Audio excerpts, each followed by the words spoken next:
분명히 같은 사람이 아니에요. 그런데 보니까 너무 비슷해요.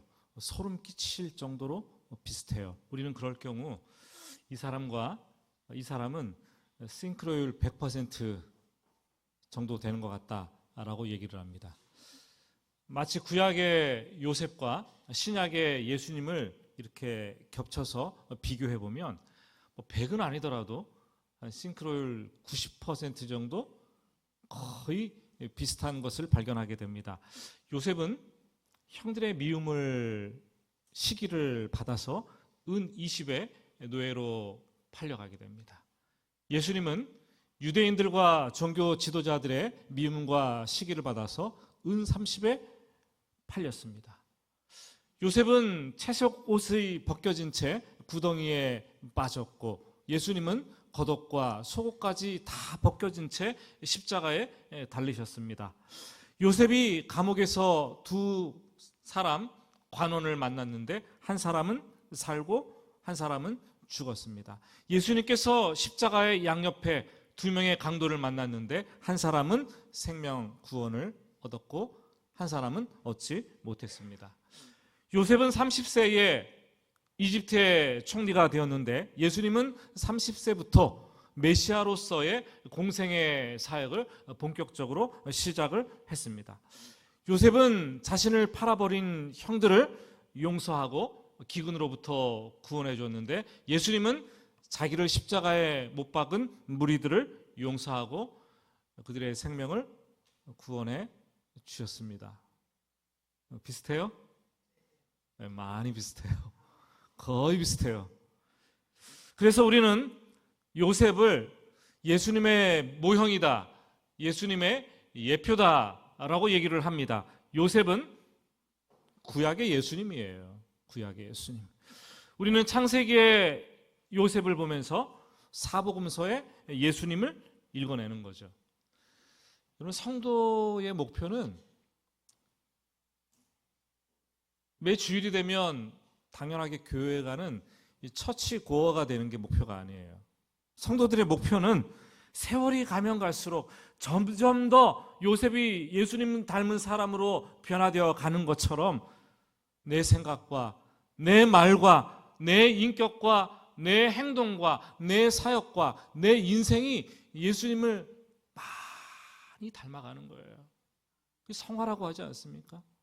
그래서 정말로 이 땅을 떠나게 될 때에는 저 사람 주님을 정말 많이 닮은 사람이다. 어떻게 저렇게 닮았을까? 이런 것이 우리의 인생의 목표가 되어야 한다는 거죠. 하지만 오늘 우리는 창세기 37장을 보게 되는데 17세의 어린 소년 요셉은 우리의 환상을 그냥 다 깨트려 버립니다. 부셔버립니다. 요셉은 형편없는 인간성의 소유자였습니다. 주변 사람들을 괴롭히고 속을 뒤집어 놓고 천방지축, 철부지와 같은 그런 모습을 보게 됩니다. 어떻게 그런 요셉이 정말로 예수님을 그렇게 닮은 사람으로 이렇게 바뀌어가는 변화를 경험할 수 있을까? 놀랍지 않습니까? 바로 하나님의 꿈이 있었기 때문에, 하나님의 요셉을 향한 꿈이 있었기 때문에. 이 관계에서 상처를 받은 사람들은 절규하며 탄식하는 말이 있어요. 사람 진짜 안 바뀌어요. 사람은 고쳐 쓰는 게 아니에요. 그런데 그 사람을 향해서 하나님의 꿈이 있으면 그 사람은 반드시 변화되게 되어 있습니다. 배우자 안 바뀝니까? 배우자를 향한 하나님의 꿈이 있으면 내 자녀 안 바뀝니까? 내 자녀를 향한 하나님의 꿈이 있으면 배우자 자식 말고 나는 어떻습니까? 내가 안 바뀝니까? 나를 향하신 하나님의 꿈이 있으면 이 늦고 빠르고 시기의 문제일 뿐 반드시 변하게 되어 있습니다. 특히 하나님의 꿈이 나 자신의 꿈이 될 때에는 더 빨리 변하는 거예요. 예수님을 무척 닮은 사람으로 바뀌게 되는 거죠. 이 바단 아람 외삼촌의 집에서 20년을 살다가 아버지의 집으로 야곱이 귀환을 하는데 바로 가지 않죠. 숫곳에 들러서 머물러 살다가 또 세겜에서 살다가 이 우여곡절 끝에 그 자녀들이 사고를 치고 결국 이 헤브론 고향으로 돌아오게 되죠. 야곱은 그곳에 뿌리를 받고 아브라함이 거류하던 곳에 거주하게 됩니다. 아브라함은 지나가는 나그네처럼 살았지만 야곱은 내가 여기서 뿌리를 받겠다 거주하는 마음으로 살게 됩니다. 그때 요셉의 나이가 17세 소년이었습니다. 무슨 일이 요셉에게 일어났을까요? 2절 하반절 말씀을 보시면 이렇게 기록되어 있어요. 그의 형들과 함께 양을 칠 때에 그의 아버지의 아내들 비라와 실바의 아들들과 더불어 함께 있었더니 그가 그들의 잘못을 아버지에게 말하더라. 요셉은 야곱의 11번째 아들인데 배다른 이복 형제들 비라와 실바의 아들들과 양을 치러 나갔습니다. 여러분 당시에 양을 칠 때는 그냥 뒷동네 가서 양을 치는 게 아니에요. 더 좋은 풀, 더 좋은 물을 얻기 위해서 목초지를 찾아 멀리 가지 않았겠습니까? 다음 주 말씀이지만 12절 말씀을 보면 그의 형들은 걸어서 꼬박 3, 4일 걸리는 80km 떨어진 세겜까지 가서 양을 치는 것을 보게 됩니다. 요셉은 형을 따라갑니다. 또는 아버지 심부름을 합니다. 며칠씩 수십일씩 형들과 같이 있다가 집에 돌아오는데 이 집에 돌아올 때면 아버지에게 형들에 대한 안 좋은 소리를 자꾸 하는 거예요. 안 좋은 소리를. 우리 가운데서도 자꾸 안 좋은 소리 하시는 분이 있죠. 그럼 듣고 싶습니까 그거? 근데 그 사람이 나에 대해서 안 좋은 소리를 해요. 그럼 어떻습니까? 미치고 환장할 노릇이죠. 근데 그 안 좋은 소리를 하는데 이 성경은 아버지에게 얘기를 했다고 하는데 바로 고자질을 하게 된 거죠. 아버지, 형들이 밖에서 어떻게 하는지 알아요? 열심히 일하는 것 같아요? 안 그래요, 안 그래. 아버지, 형들이 양들을 자꾸 빼돌리는 거 아세요? 아버지, 형들이 멀리 떠나면 이방 여인들을 훔쳐보고 그들과 안 좋은 일을 하는 거 아세요? 아버지, 형들이 아버지 없을 때 아버지를 욕하는 거 아세요? 고자질하는 거예요. 한글 성경에서 2절은 요셉이 그들의 잘못을 말했다라고 간단하게 기록을 하고 있지만 이 말했다라고 번역된 히브리어 야베는 형들이 했던 악행들을 수집하는 거예요. 그리고 증거물까지 수집을 해서 아버지의 식탁 앞으로 그것을 이렇게 탁 대령해 놓고 드십시오 할 때 쓰는 단어가 야베라는 단어예요. 대령했다는 거예요. 그러니까 이 요셉은 아버지와 함께 식탁에 둘러앉아서 형들의 잘못을 미주알 고주알 얘기를 하면서 다 고자질한 겁니다. 이 고자질은 프락시나 감시자들이 하는 일이죠. 고자질이 나쁜 것은 관계를 망쳐버립니다. 관계를 완전히 깨트려버립니다. 고자질할 때는 내가 저 사람과 다르다라는 전제가 있기 때문에 교만한 마음, 영적 우월감이 있기 때문에 하는 거죠. 정의감에 앞서서 하더라도 그것은 별로 좋은 것이 아닙니다. 여러분 저에게 고자질하지 마십시오. 예. 다른 사람에게 고자질하지 마십시오. 별로 좋지 않습니다. 여러분 더욱이 사탄의 속성이 참소하는 것, 고자질하는 거 아니겠습니까? 고자질할 때는 사탄의 도구가 되어서 다른 사람의 죄를 배달하는 거예요. 배달하는 거. 아버지 야곱은 요셉에게 들은 정보를 가지고 어떻게 했겠어요? 정보를 활용해야죠. 또 혼내키고 책망하고 형들을 나무라야 하는 거죠. 이 형들이 볼 때 요셉이 얼마나 얄밉고 미웠겠습니까? 형들과의 요셉의 관계가 금이 가기 시작합니다. 서서히 금이 가기 시작하는 거예요. 이 17세 요셉의 모습이 어쩌다가 이렇게 되었을까요? 그 이유가 있습니다. 3절 말씀을 보시면 아버지 야곱이 요셉을 지나치게 편애했기 때문이라고 알려줍니다. 요셉이 누굽니까? 노년에 얻은 아들이에요. 요셉이 누구입니까? 지금은 고인이 되었지만 야곱이 가장 사랑했던 아내 라헬로부터 얻은 자식이 아니겠습니까? 다른 아들들보다 더욱더 사랑하는 거예요. 여러분, 편애는 지금 당장은 문제가 없어 보여요. 그렇지만 시간이 지나고 나면 자식들을 서서히 죽이는 이 독약으로 작용한다는 거죠.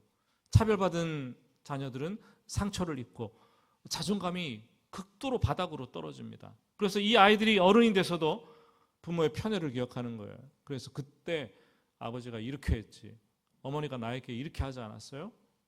서러움을 토로합니다. 이 사랑받은 아이들도, 편애를 받은 아이도 이 스스로 죄책감을 가지게 돼요. 그리고 쓸데없는 우월감 때문에 삐뚤게 나갈 가능성이 크다라는 거죠. 근데 문제는, 더 큰 문제는, 이 편애라는 것은 대물림 되기가 쉽다라는 거예요. 유전적인 형질은 아닌데 그거 편애를 받고 자라는 사람들은 또 편애를 하는 상황 속에 들어가는 경우가 대부분이라는 거죠. 편애는 또 다른 편애를 낳고, 편애는 형제 우애를 깨트리게 됩니다. 야곱을 생각해 보세요. 야곱의 아버지 이삭, 형 에서를 끔찍히도 사랑했어요. 어머니 야곱을 끔찍히도 사랑했어요. 편애의 편애 집안이었어요. 그런데 그 편애 때문에 형의 칼을 피해서 야곱이 20년 동안 바단 아람으로 도망가는 비극적인 일을 맞이해야 했습니다. 그런데 어른이 된 야곱이 똑같이 요셉을 편애하는 것을 우리는 보게 됩니다. 어떻게 편애를 했습니까? 성경을 보니까 더 사랑해서 채색 옷을 지어서 입혀주었다라고 되어 있습니다. 채색 옷이라고 하니까 여러분 색동적으로 생각하십니까? 알록달록 이런 거? 근데 이 채색 옷은 빨주노초 파남보 이 색깔에 주목할 것이 아니라 히브리어를 보면 이 케토네트 파심 두 단어가 이렇게 탁 결합돼서 채색 옷 이렇게 되어 있는데, 케토네토 파심, 이 겉옷을 뜻하는 케토네트하고 손목과 발목을 뜻하는 이 파심이라는 단어가 결합된 거예요. 그러니까 뭡니까? 이 옷을 지어 입혔는데 옷이 손목까지 막 이렇게 내려오는 거예요. 손목을 덮고 발목을 덮어서 질질 끌리는 거. 그 끝에는 이 장식품들이 막 이렇게 달려 있는 그런 옷들. 이 옷은 누가 입습니까? 당시에는 일을 하지 않는 노동자가 아닌 이 감시자들이나 왕족이나 귀족들, 왕이 이런 옷들을 입었어요. 노동자들은 이 짧은 민소매 옷을 입고 열심히 일을 하지 않았겠습니까? 한번 생각해 보세요. 요셉의 형들은 들판에 나가 땡볕에서 양들하고 뒹굴면서 열심히 일을 하고 있습니다. 땀에 쩔어 있어요. 항상 흙먼지를 뒤집어 쓰고 낡고 헤어진 옷을 입으면서 때가 꼬질꼬질 묻어 있습니다. 하지만 동생이라는 녀석을 보니까 이 분위기 파악도 하지 못하고 오색 찬란한 긴색 긴팔 긴바지 옷을 펄럭펄럭 나풀거리면서 앞을 왔다 갔다 하고 돌아다니는데, 또 얘가 감시 아닌 감시를 하는 거예요. 또 집에 돌아가면은 형들의 모습을 고자질을 하는 거예요. 이 형들 입장에서는 이 요셉을 보면은 정말 미칠도록 죽이고 싶은 생각이 들지 않겠습니까? 어떤 이런 게 있어가지고 정말 우리를 힘들게 하는가, 얄미워서 죽이고 싶었을 것입니다. 우리 옛말에 그런 말이 있어요. 예쁜 놈은 뭘 하나 더 줘요? 매 한 대 더 주고, 나쁜 미운 놈은 어떻게 해요? 떡 하나 더 준다. 이게 굉장히 지혜로운 말이에요. 편애를 하지 않는다라는 거죠. 부모가 편애하지 않고 어떻게 대하느냐에 따라서 자식들의 관계가 좋아질 수 있다라는 거예요. 편애는 자식들의 관계를 깨트리는 거예요. 여러분 지금 이렇게 그냥 아무 남의 얘기처럼 듣고 있지만, 여러분 정말 삶으로 여러분 한 명 한 명 다 이렇게 보면은 편애하시는 분들 굉장히 많아요. 또 배우자에게 실망을 하면은 내 자식 붙잡고 배우자에 대한 얘기를 막 또 토로를 원망을 하지 않아요? 그럼 그 아들이 망하는 거예요. 그 아들은. 예? 배우자에 대한 이 분노, 미움 이런 것들 입 닫고 있어야 돼요. 하나님께 알아야 되는 거죠. 그렇죠? 자식도 두 자녀, 한 자녀만 붙들고 있으면 그 자녀가 망하는 거예요. 자식들이 다 금이 가고 깨어지고 그 자식도 나중에 결혼해서 편애하는 부모가 될 수밖에 없다라는 거죠. 4절은 이렇게 결론적으로 얘기를 합니다. 그의 형들이, 4절은 우리 같이 한번 읽어볼까요? 그의 형들이 아버지가 형들보다 그를 더 사랑함을 보고 그를 미워하여 그에게 편안하게 말할 수 없었더라.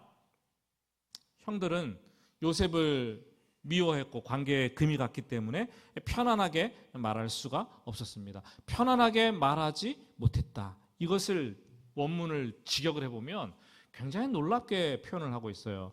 미워해서 샬롬이라고 말할 수 없었더라. 이렇게 해석이 됩니다. 유대인들의 인사법이 뭔가요? 샬롬 아닙니까? 평안을 구하는 거예요. 그들은 만날 때에도 샬롬, 헤어질 때도 샬롬 인사를 합니다. 아무리 미워도 인사하는 것이 도리인데 형들이 미워서 샬롬이라는 말조차 하지 않았더라. 얘기를 하고 있어요. 여러분, 찔리는 거 있으세요? 우리 교회는 교우들끼리 혹 미워도 인사를 하지 않는 분들은 정말 없기를 바랍니다. 그거는 제가 볼 때는 사람 이하의 행동이에요. 하나님께서 창조하신 하나님의 형상으로 만드신 사람을 무시하는 거예요. 하나님보다 더 높은 위치에 앉아있게 되는 거죠. 아무리 미워도 인사를 하고 지나셔야 돼요. 인사를 하고. 어떤 부분은 서로 관계가 안 좋으니까 길에서 마주쳤는데 멀리서 보다가 다른 길로 돌아가요. 그렇게 하면 안 됩니다, 여러분. 우리 교회에도 이 한국대학생 선교회, 일명 CCC라고 얘기를 하죠. CCC 대학교 캠퍼스 동아리에 속한 기독교 동아리에 속한 형제 자매들이 꽤 교회에 많이 있는데, 보통 CCC에 속한 지체들을 줄여서 시멘이라고 얘기합니다. 시멘. 시멘들의 독특한 시그니처 인사법이 있는데, 캠퍼스에서 서로를 만나게 되면 손가락 하나를 탁 세우고 샬롬 이렇게 얘기해요. 샬롬 얘기합니다. 그게 뭘까요?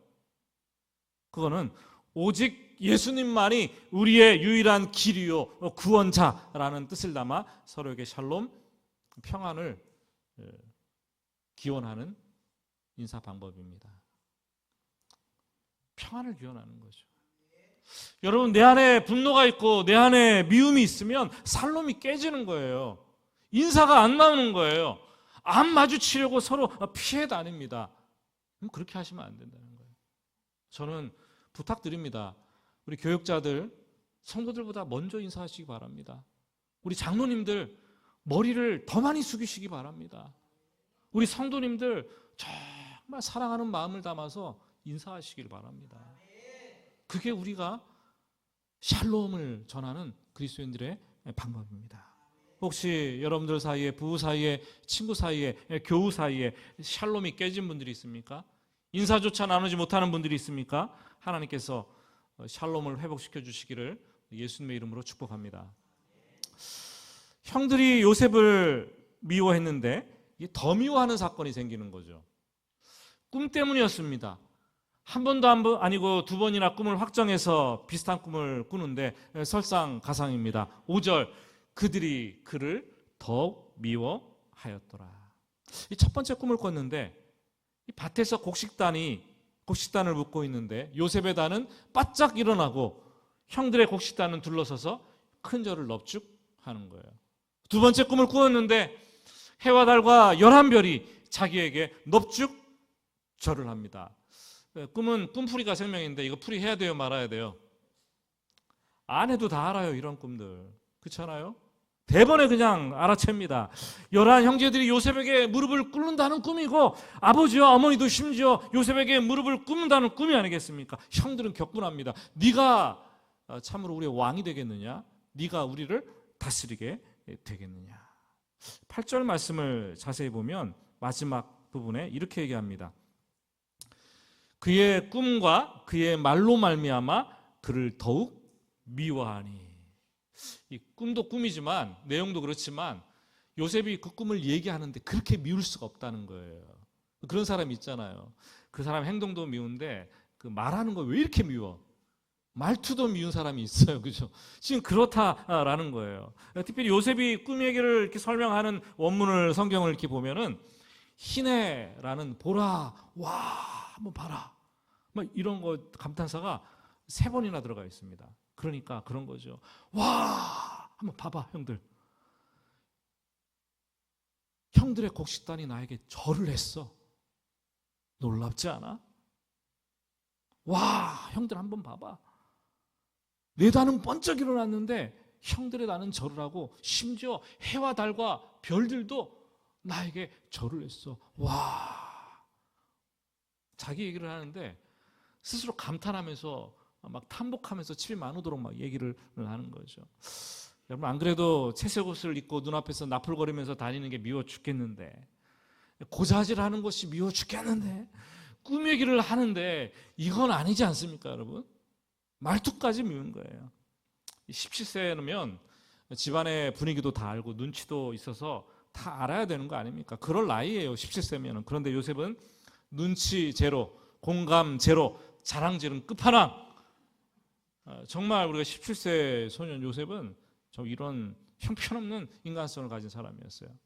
꿈까지 자랑해서 완전히 주변 사람들의 속을 다 뒤집어 놓는 철부지, 이 버르장머리 없는 최악의 동생, 시건방진 동생, 눈에 가시 같은 동생, 그런 동생이었습니다. 어때요? 여러분들이 생각했던 요셉의 인격과는 많이 다르지 않습니까? 이 본문을 자세히 보면 형들의 미움과 시기가 증폭되는 과정을 보여주는데 4절 말씀은 그를 미워하여, 뭐 때문에요? 고자질 때문에. 5절 말씀은 그를 더욱 미워하여, 뭐 때문에요? 편애와, 아버지의 편애와 채색옷 때문에. 8절 말씀은 그를 더욱 미워하더니 꿈 이야기 때문에. 11절 그의 형들은 시기하되, 종합해서 미움이 점점 커지더니 시기와 분노로, 증오로 발전하게 되는 것을 우리는 보게 됩니다. 여러분, 미움은 누구를 미워하잖아요? 그럼 이게 끝이 아니에요. 미움이 속에서 이렇게 자랍니다. 꿈틀꿈틀거리고. 생명이 있어요, 미움도. 그리고 커지는 속성이 있습니다. 커져서 내 마음을 이렇게 꽉 부풀어주고 채웁니다. 그리고 내 마음속에 또아리를 틀고 이렇게 앉아 있다가 나중에는 기회를 틈타서 이게 뱀처럼 콱 나와서 물어버리고 폭발해버리는 거죠. 우리에게 미움이 있다면 커지기 전에, 자라기 전에, 폭발하기 전에 말씀으로 다스리는 것이, 싹을 잘라버리는 것이 중요합니다. 결국 이 요셉의 천방지축 철없는 행동은 형제들의 미움과 시기를 유발시켰고 분노가 폭발하게 되고 이집트의 노예로 팔려가게 되는 비극의 도화선이 되고 말하죠. 이 11절은 아버지 야곱의 반응입니다. 그의 형들은 시기하되 그의 아버지는 그 말을 간직해 두었더라. 아버지가 들어도 기분 나쁘잖아요. 요셉의 꿈이 집안의 위계 질서를 무너뜨리는 것 같았습니다. 그래서 형들 앞에서 요셉을 야단칩니다. 그러나 야단치면서도 아버지 야곱의 마음에는 요셉의 꿈을 간직하고 품고 있는 거예요.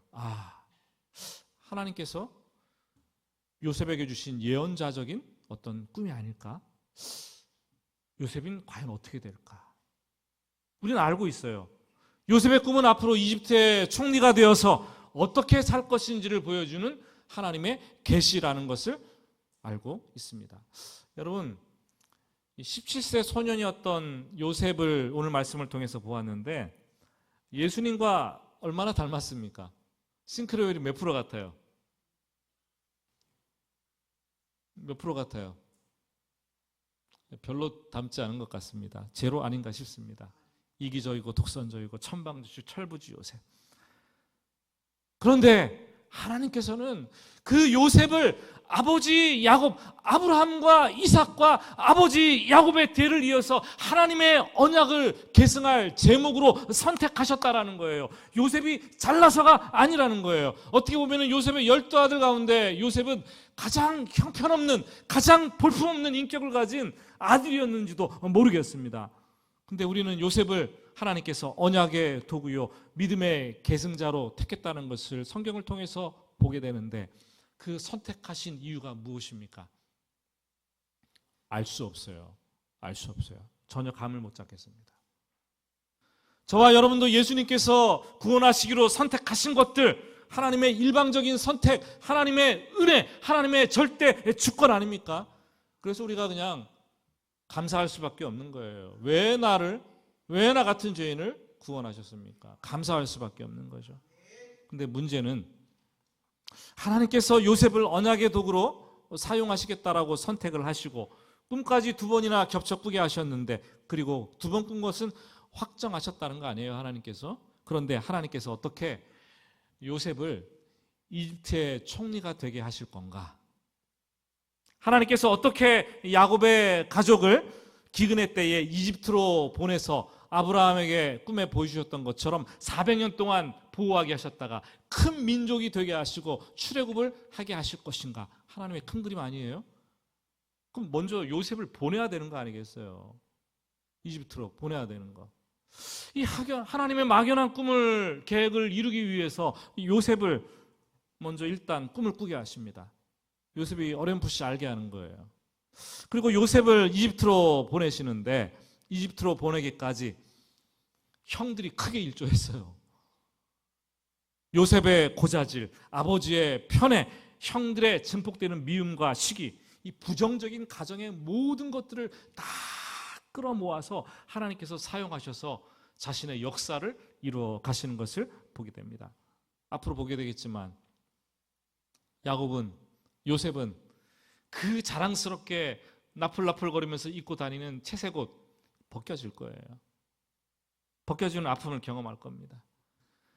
그리고 한 번도 빠져본 적이 없는 구덩이에 형들로부터 미움을 받아 빠지게 될 겁니다. 절망을 경험하게 될 겁니다. 그리고 이집트의 노예로 팔려가는 이 완전 인생 바닥을 경험하게 될 겁니다. 뿐만 아니라 강간미수라는 누명을 쓰고 이 이집트의 감옥에 들어가는 어처구니도 경험하게 될 것입니다.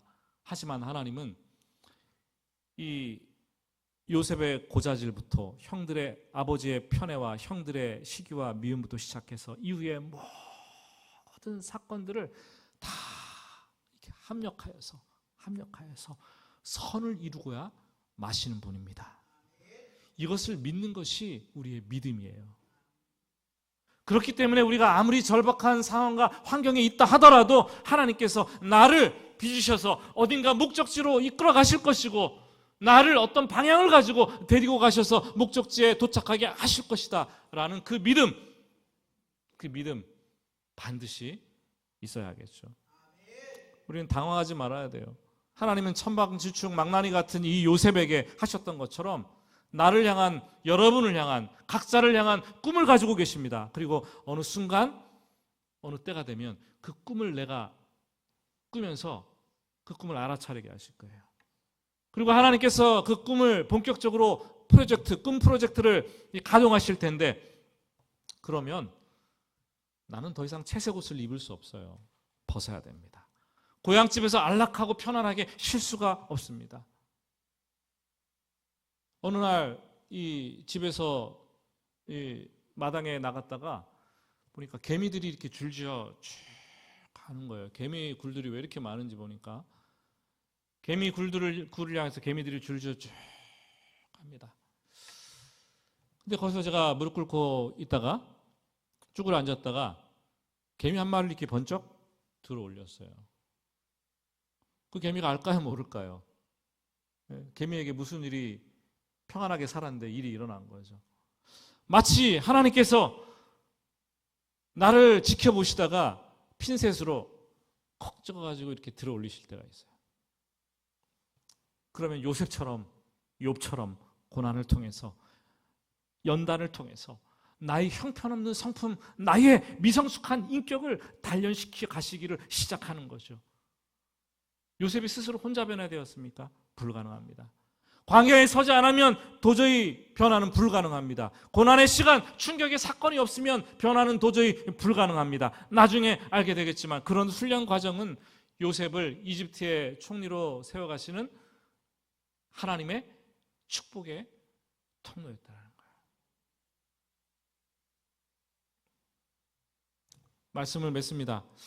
하나님께서 콕 찍어서 번쩍 들어올리는 꿈 프로젝트를 여러분의 인생 가운데 가동시키실 때 순간순간 죽을 것만 같습니다.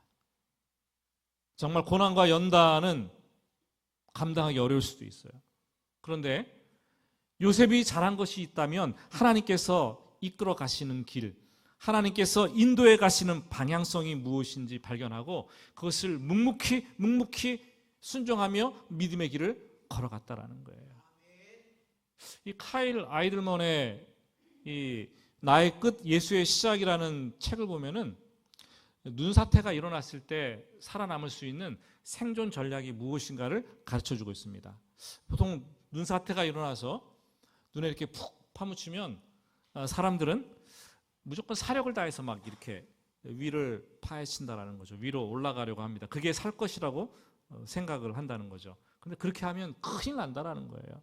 더 깊은 바닥으로 깊게 밑으로 파고 들어가서 헤어나오지 못하고 목숨을 잃게 될 수도 있다고 얘기를 합니다. 그때 가장 먼저 해야 될 일은 이게 눈 속에서 작은 공간을 만드는 거래요.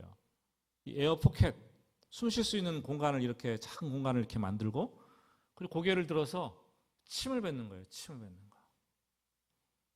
그 침을 탁 하고 뱉었는데 가장 럭키한 경우는 이 자기 얼굴에 침이 뚝 떨어지는 경우.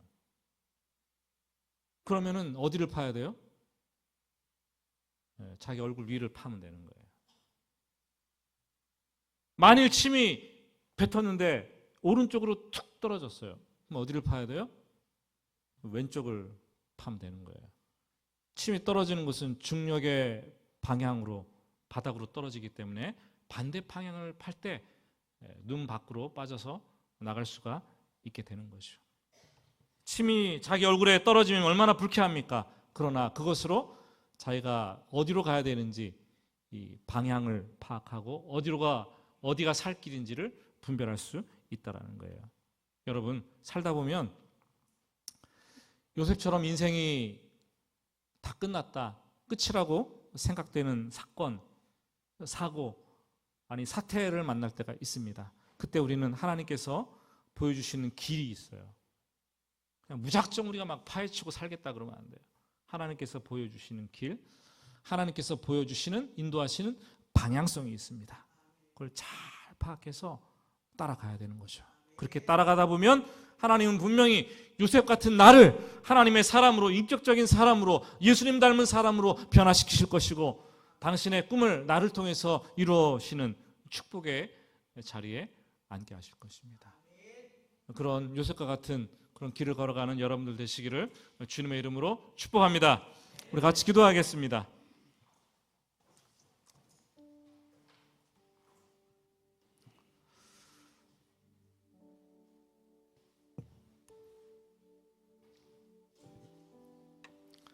아무리 환경이 어려워도, 부모가 부족해도, 형제 관계가 안 좋아도, 내가 형편없는 사람이어도 하나님께서 함께 하시고 하나님께서 우리 가정,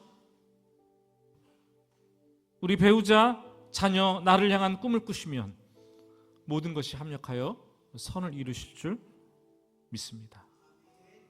요셉처럼 성숙한 사람 하나님의 도구로 바꿔놓으실 줄 믿습니다. 어떤 고난이 와도 어떤 연단의 시간에도 굴하지 않고 하나님이 빚어가시는 꿈을 향해서 달려가게 하시고 때로는 통과해야 될 터널이 너무 길어서 그래도 낙심하지 않고 포기하지 않게 하시고 하나님께서 나를 인도하시는 그 길, 그 방향성을 발견하고 묵묵히 순종하며 따라가는 인생, 또 그런 가정 될 수 있도록 주님 도와주시옵소서. 잠시 눈을 감고 조용한 목소리로 하나님께 기도 올려드리겠습니다. 같이 기도하겠습니다. 하나님,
하나님 아버지,